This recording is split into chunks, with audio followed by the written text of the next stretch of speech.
Hello, everyone. It's so great to see you here. For those of you who haven't been following us for the past 4 webinars, my name is Jeffrey Wu. I am a certified financial planner, and Julien Valade is my business partner, and he's here with us today as well. We have been working with QueerTech to create this series of financial health webinars specific to the needs of the members of the group. And we have been doing 4 of them. Julien, can you go to the next page? Sure.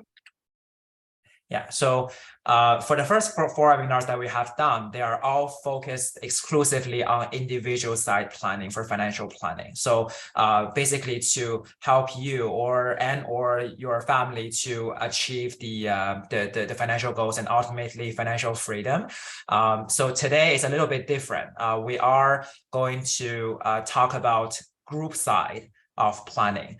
So in the previous introductions, we didn't say that our practice is also acting as a brokerage for the group benefits and pension side, and we both work extensively in the group side. And there are some employers in the audience that's responsible for the group benefits operation for the firm, or as employees, you may want to learn how to benefit from the plan that your employer provides.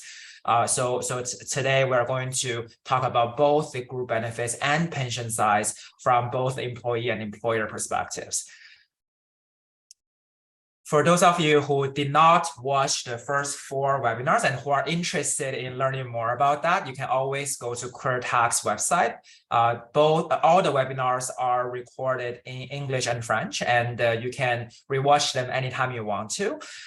So the first, like we talk about.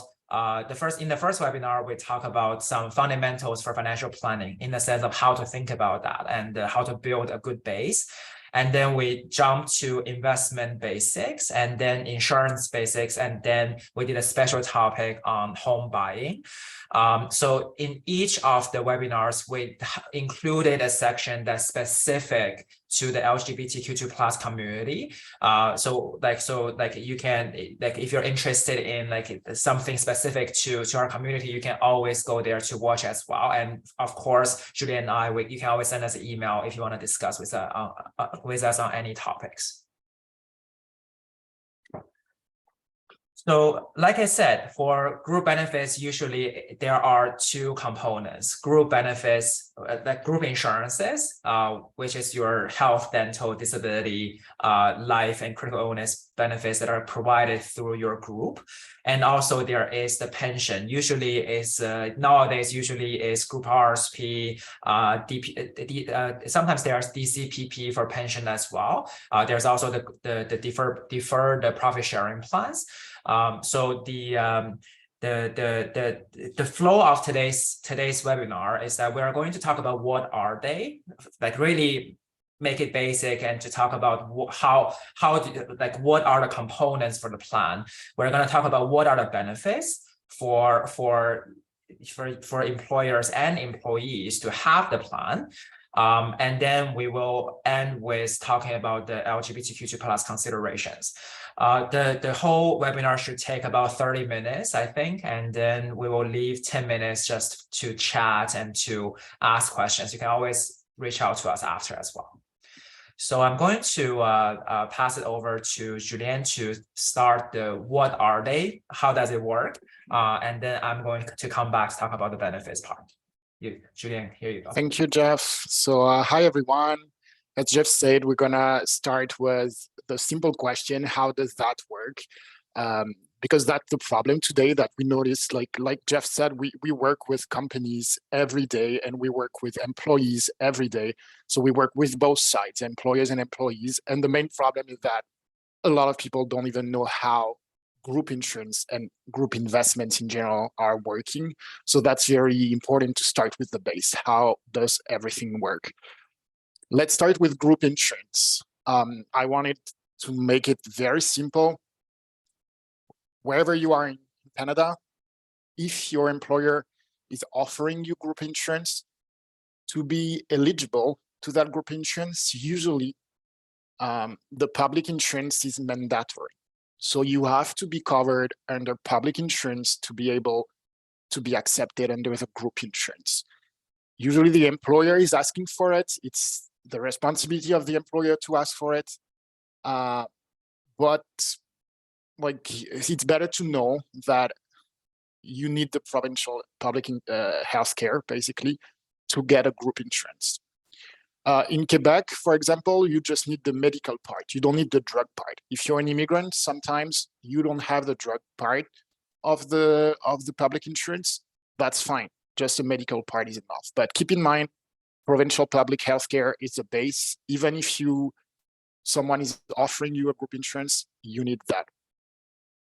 Then that's when the group insurance starts. So you have basic blocks of coverage that are in every group insurance. That's mandatory. You have life insurance and you have extended healthcare. So life insurance, in case of death, basically money is going to your beneficiaries, family, whoever, actually family, friends, whoever the beneficiaries are. But what you most of you know already, it's that extended healthcare part, which is prescription drugs, travel insurance, paramedical. Paramedical means like a massage therapy, osteopath, etc. Keep in mind that this is usually the biggest part, and that's mandatory. So if you're an employer, you will have to offer that part. If you're an employee, that's the basic you will get out of a group insurance. Of course, the details inside that coverage can be negotiated. It will be a negotiation between the employer and the insurance company, a negotiation within the coverage, but also how much it costs, etc., for the employer. So very important part of the coverage. On top of that, usually you will find they're not like mandatory, these blocks of coverage, but you will find them very often, especially these days, because most of employers want to be very competitive. So you'll find a little bit of vision coverage. You'll find some dental coverage. Same, you have to read and understand what it means, that coverage. It could change from an employer to another, depending on what they negotiated. And then you will find blocks of coverage that are a little bit less common, but still very, very important. So if you're an employer, usually you want to have something that is different, that is better than other companies to attract people, to keep your employees. You will get like critical illness insurance and disability insurance. Disability insurance nowadays is something extremely important, especially the long-term disability. If one of the employees cannot work, at first it will be protected by the government. Even if you don't have short-term disability insurance, the government has a little bit of protection. But on the long term, you're pretty much by yourself. So that's very good to be able to offer that to your employees. And what's good on top of all that is that your employees and employees in general don't have to answer any health question. So basically you get the base of all that group insurance. You get life insurance, you get healthcare, dental, even disability insurance without ever answering any health question. So that's a pretty good thing to understand, like how easy it is to get for an employee. And even if you were sick before, even if you had cancer before, you can get a group insurance. So that's very important to know. Then keep in mind that a group insurance is not necessarily paid totally by the employer. It could be totally paid by the employer, but most of the time it's partially paid. Outside of Quebec, I think the minimum is 25% paid by the employer. In Quebec, it's 50% minimum, and in Quebec it could be 25. Anyway, you can always ask your employer, how much will I pay for my group insurance? And if you're an employer, think about the fact that the most you pay, the more competitive you are in the market as an employer, like for your future employees and to keep your employees. Also, enrollment is generally mandatory if you are an employee and your employer is offering you group insurance, in most of the situations, you have to accept it. Anyway, keep in mind that it's very interesting, especially when you know that you see you're covered with prescription drugs. And for example, in Quebec, being covered in a group insurance, you have prescription drugs, so you can you have to actually remove the prescription drug coverage in Quebec in the public healthcare, and that will make you save money on your taxes at the end of the year. So it's usually all good for you as an employee to get group insurance. Now I say exception applies. Keep in mind that when you're a couple, you can decide to not accept parts of the group insurance, the medical part and the dental part. Why is that? It's because if your spouse is already covering you with their own group insurance at their job, then you're already covered and you can refuse these parts, medical and dental, at your own job. But that's when you have to really think about it. Some people don't understand how it works. So I really it's really important. If you have a spouse right now and you are in that situation, take the time to think about it. First, check who has the best coverage. Compare the coverages. Second, compare who's paying most of it. Like maybe your employer is paying 100% of your group insurance. Maybe your spouse's employer is paying 100% of their group insurance. So maybe it's better to keep the insurance for the person who's not paying for it at all. Like it's better for your finance. And if the coverage is good, then that's perfect. So make a smart decision after really checking what is your coverage, what is your spouse coverage, who's paying what. Maybe both of you can keep it as single coverage. Maybe one of you will get a family coverage and the other one will opt out of his medical and dental coverage. And maybe both of you will get the family coverage. We see that often. Both of the spouses are keeping the family coverage, and that completes each other's insurance. So you can basically be better covered at the end of the day, especially if both of your employers are paying 100% of the group insurance. Would be stupid not to take it. So think about that. That couple strategy is very important, and always ask. Usually your employer can put you in contact with someone at the insurance company. Like us, when we work with our clients, we often talk to employees. So ask questions because people could help you make that choice. There's an interesting question about the premium. Everybody knows that insurance is not free. And like I said, sometimes employees are paying for a share, like a part of the insurance. When the employer is not paying everything, it will be taken out of the employee's salary.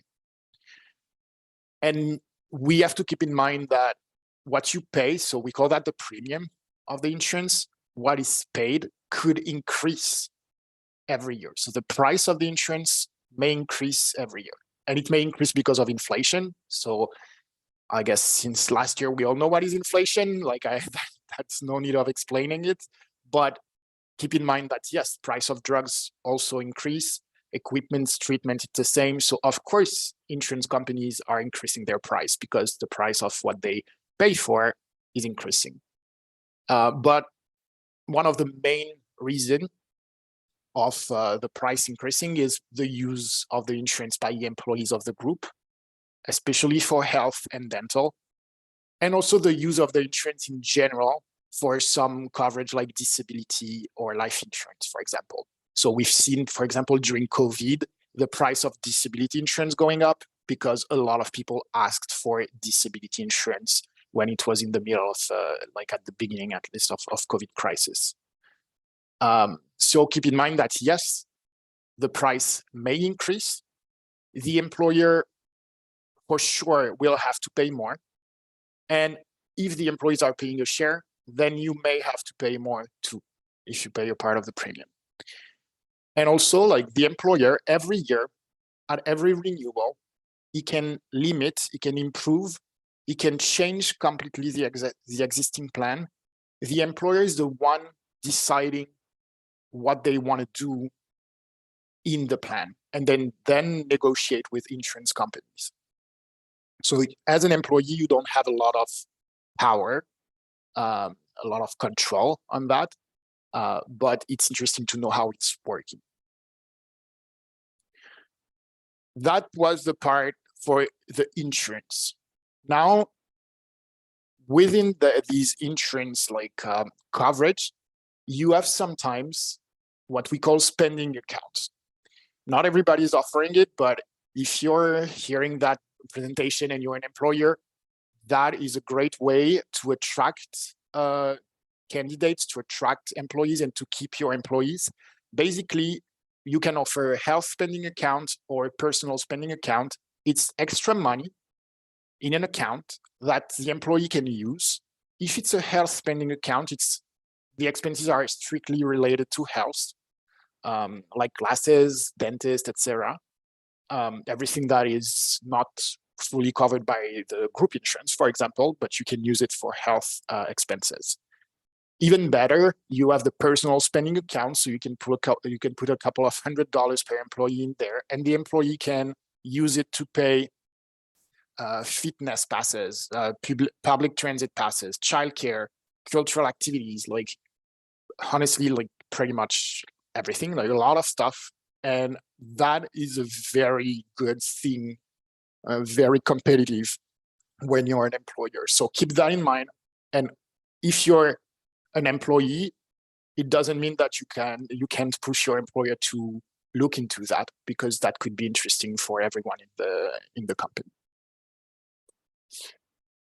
On a purely investment level, so we saw like the insurance part, the expense like accounts are considered as insurance, managed by an insurance company. And then you have the group investment. So Jeff told you about like pension plans. It's because until a few years ago, like you had a lot of companies offering pension plans, meaning that the contribution was fixed, for example, every month for everyone. And then you knew at a certain age you would get a retirement income, so a pension. Nowadays, what we see is a little bit different. It's more RRSP, group RRSPs.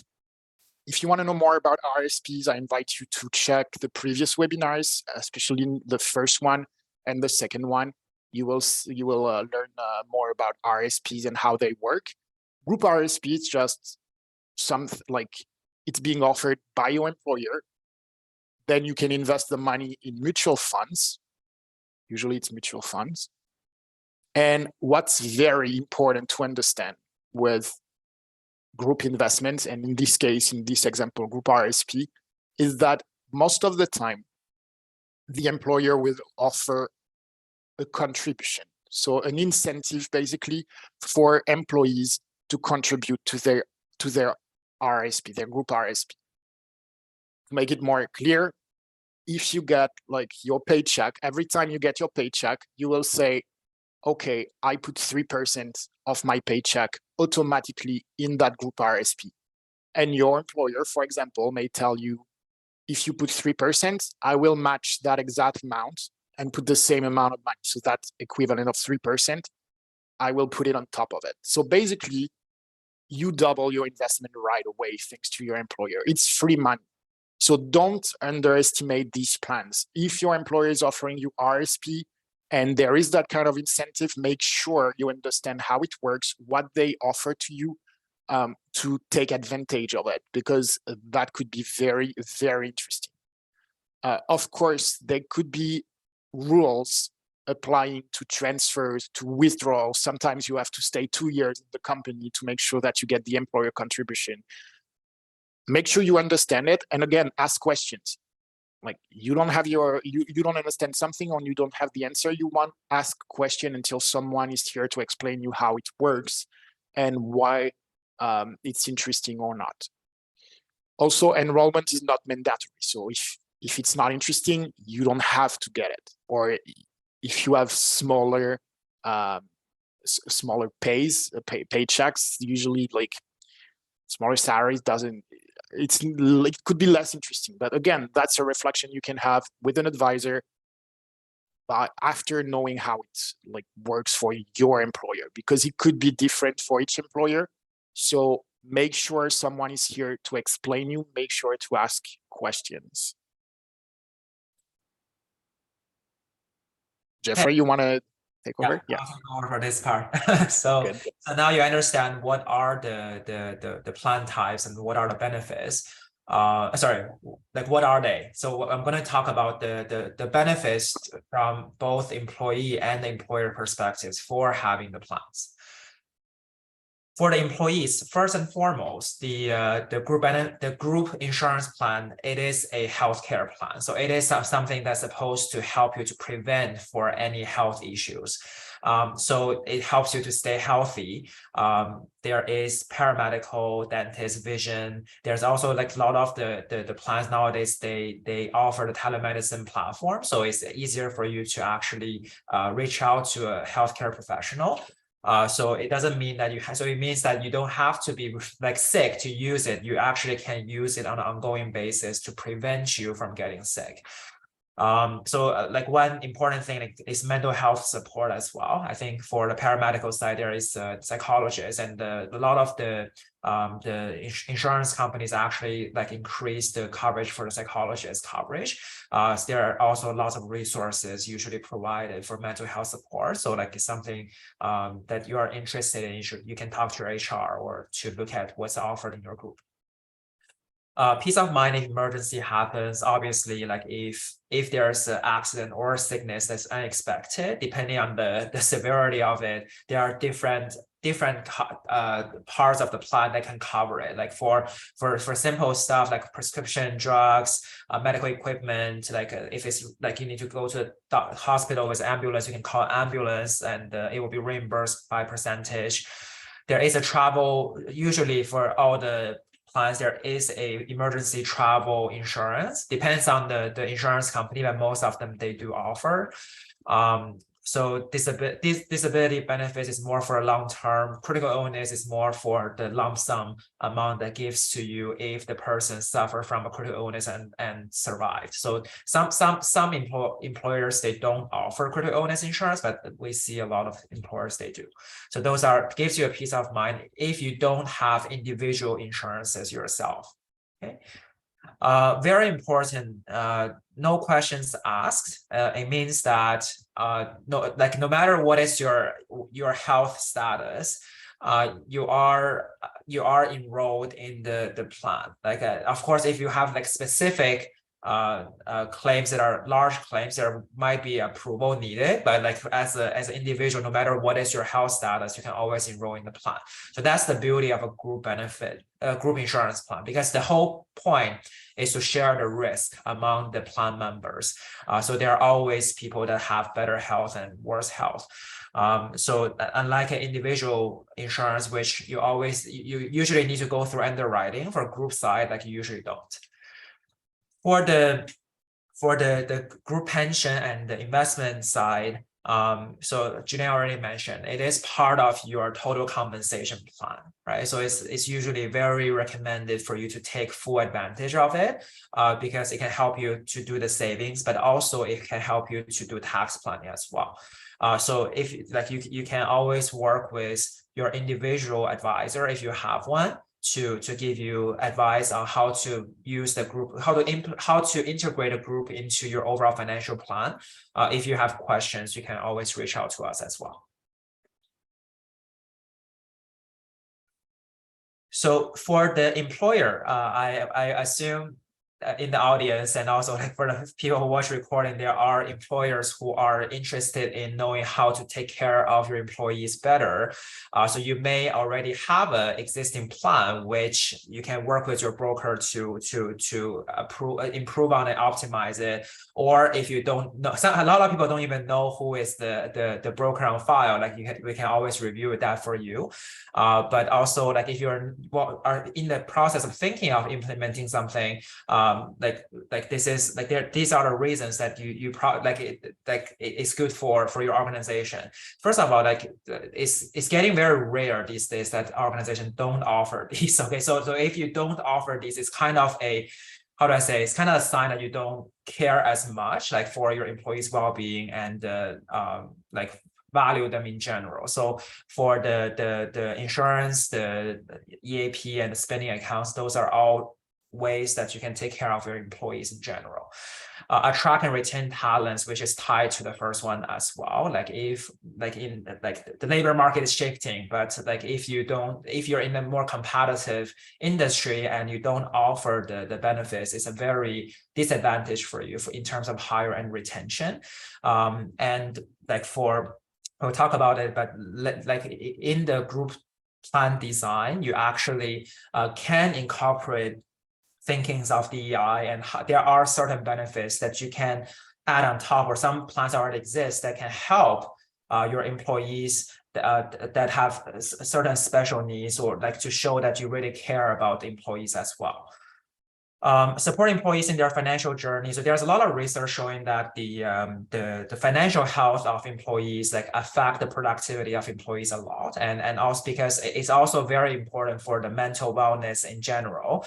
So by offering a plan that can help them to save, to feel secure, is usually it's very important. Okay.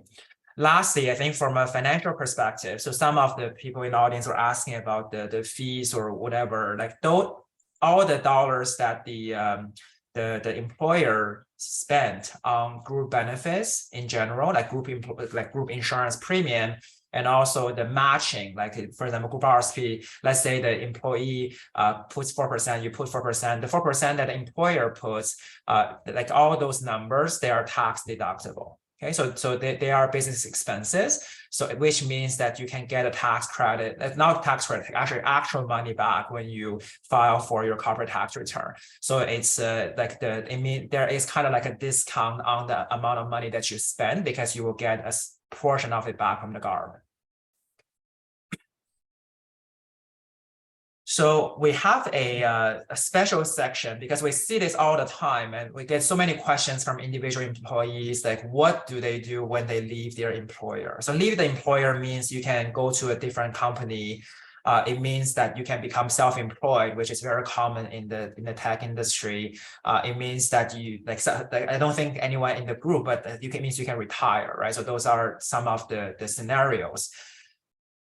So there are let's dive in. So for group insurance, most of you, if you're healthy, there's not much you need to do. In the sense that for people that can, if you enter new employment, most likely the new employment offers you group benefits. So you basically just enroll in a new plan. But if you, for example, become self-employed, or you need to replace the group benefits, the group side of benefits from previous employer, and you are not healthy enough to get individual insurance, you actually have a window that you can convert some of your benefits without the insurance company asking for additional medical questions. So this is only helpful to people that are not insurable. If you are insurable, let's say you're healthy or almost healthy, that you can still get the benefits through individual applications. You don't have to use the conversion, because conversion usually is more expensive. Okay. There's also personal health insurance to partially replace your health and dental plans. I'll have a section on that later. Spending account, let's say, it depends on the HR policy, but most of the time that you will lose the spending account dollars. So if you are planning to leave your employer, it might be a good idea to use them before.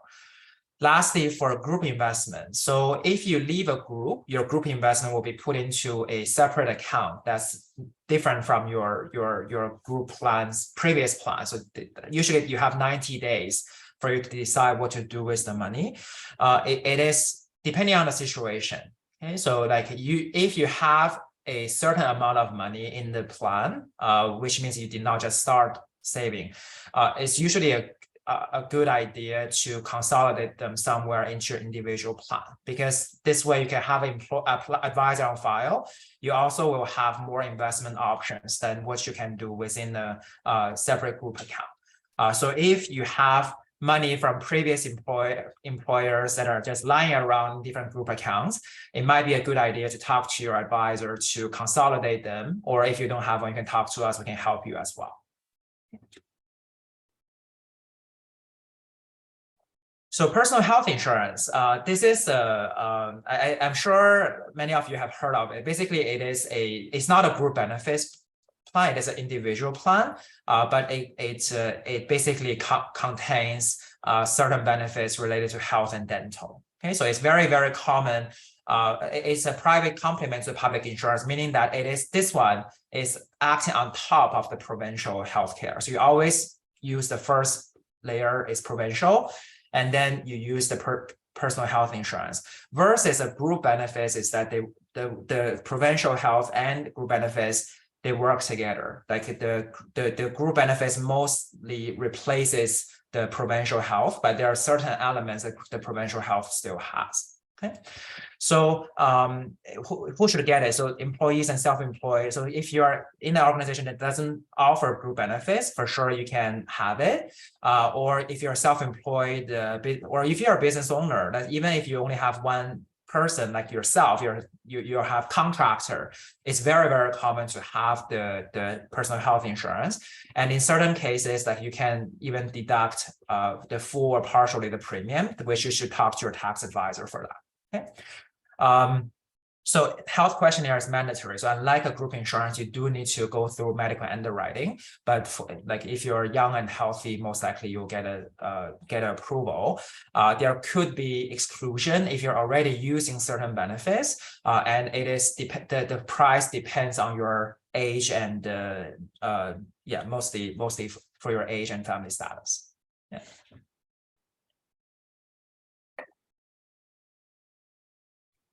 Yeah, coming back to Julian, he will talk about the LGBTQ2 plus considerations. Yeah. Sure, thank you, Jeff. So we wanted to finish the presentation today by talking about the LGBTQ2 plus community, because we're all in the QueerTech constellation, so we are here to talk about that too. Globally, like group insurance, it's the same for everyone, so it's very, very inclusive, and most of, let's say all insurance companies are working on making their group insurance very, very inclusive, whatever the community. So that's good to know that they're working on it. Still, there is work to do, but good to know that they're working on it. So you can see a couple of examples here in group insurance that nowadays are either included by default or are options that can be added by the employer when the employer negotiates the coverage with the insurance company. That's very interesting to know. So especially like for the example for PrEP, I'm sure that a couple of years ago it was not even like something that was covered, but nowadays provincial insurance is covering it. So group insurance are covering it, and actually it could be even better covered because usually your group insurance is covering with a better percentage than your public insurance. So very interesting to know that it's here. Same for gender affirmation. I remember that, like Jeffrey could say, but let's say 2-3 years ago only, nobody was talking about it. Now group insurance companies are really like taking that seriously. Most of them, it's still an option, but for some of them, we noticed that actually it's included by default. So some surgical procedures can be partially covered in the group insurance, which sometimes is not, or most of the time is not in the public insurance. So all that to say, I don't want to get into the details. Always ask, like, don't feel ashamed by anything, like don't feel uncomfortable. Of course, you don't have to ask to your employer if you don't want to, but you can ask to the insurance company. You can ask to advisors like Jeffrey and me.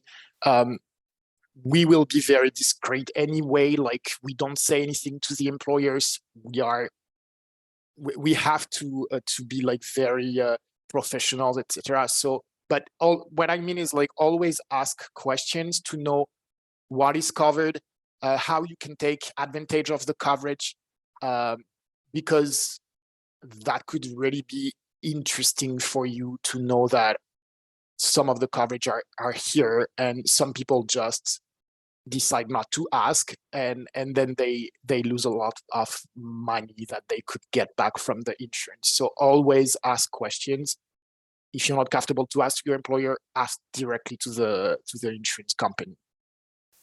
And if you're an employer, if you're seeing that, like, when you talk with your insurance company, check if you have all these, like, if you're inclusive. Basically, that's the point of a group insurance. It's being inclusive with all your team. So that should be part of your HR strategy.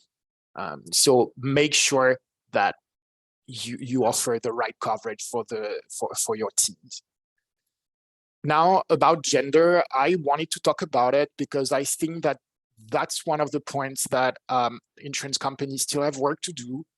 So we should not ask for gender anymore. However, so we should ask for, like, sex at birth if that's part of the questionnaire, etc. But some companies still have forms with gender because they call that, so they call that the gender gap. That's wrongly called the gender gap. But that just means that statistically, sex at birth still influence premiums. It's changing. It's evolving, not fast enough, but it's changing.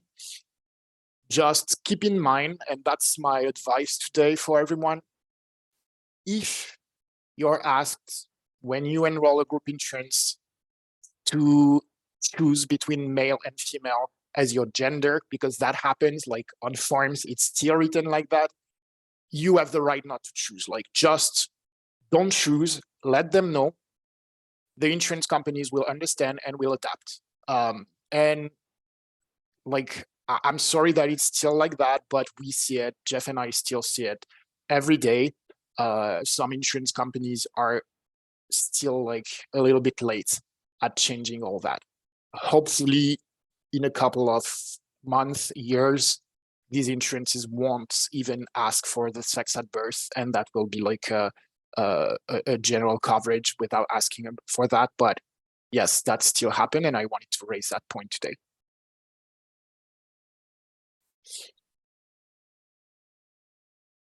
So thank you very much, everyone, for attending. If you have any questions, feel free to email us directly. So you see Jeffrey's emails. You can add us on LinkedIn. We speak, like, Chinese, we speak English, and we speak French. So feel free to come to us and ask questions. If you're an employee, if you're an employer, we're always here to help anyway. Jeff, anything to say? No, that's it. So yeah, we're very friendly, as you can see. So feel free to reach out to us. No matter what, like, shoot us an email. Like, we will try our best to answer you as soon as we can. But for the group benefits part, like I mentioned, like, we do act as a brokerage consultancy. So when it comes to even though we have a SunLife co-branded logo, it's not that we only work with SunLife. So that's an important thing that we do want to point out. Yeah, see you around, and we'll chat soon. Thank you. Thank you. Gabby, do you want to stop?